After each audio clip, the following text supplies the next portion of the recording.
పరిశుద్ధ గ్రంథం నుండి సామెతల గ్రంథము 24వ అధ్యాయము 11వ వచనంలో మనం పరిశీలన చేసినప్పుడు మనము ఇతరులని రక్షించే వారిగా ఉండాలి. చావునకై పట్టబడి నశించిపోతున్న వారిని మనం చూసినప్పుడు అగ్నిలో నుండి లాగినట్లుగా మనం కొందరినైనా రక్షించే వారిగా ఉండాలి. ప్రియులారా, యేసు ప్రభువారు మన కొరకు చేసిన త్యాగమును, యేసు ప్రభువారి యొక్క మరణాన్ని, యేసు ప్రభువారి యొక్క పునరుత్థానాన్ని మనం ఇతరులకు ప్రకటించాలి.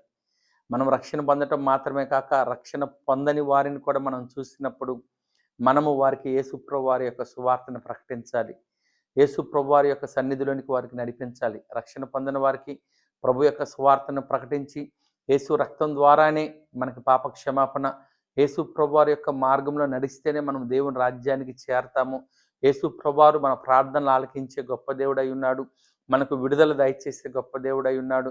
మనల్ని శ్రమల నుండి తప్పించే గొప్ప దేవుడై ఉన్నాడు. మనకు మేలు చేసే గొప్ప దేవుడై ఉన్నాడు అనేసి మనము ఇతరులకు తెలియచేసినప్పుడు మనం గొప్పగా ఆశీర్వదించబడతాము, ఇతరులను రక్షిస్తాం. కనుక మనందరం కూడా ఇతరులకి క్రీస్తు యొక్క సువార్తను ప్రకటించి ప్రభు ఇచ్చే ఆశీర్వాదములు మెండారులుగా పొందుకోవాలని తెలియచేయచ్చు. దేవుడి వాక్యము దీవించి ఆశీర్వదించును గాక.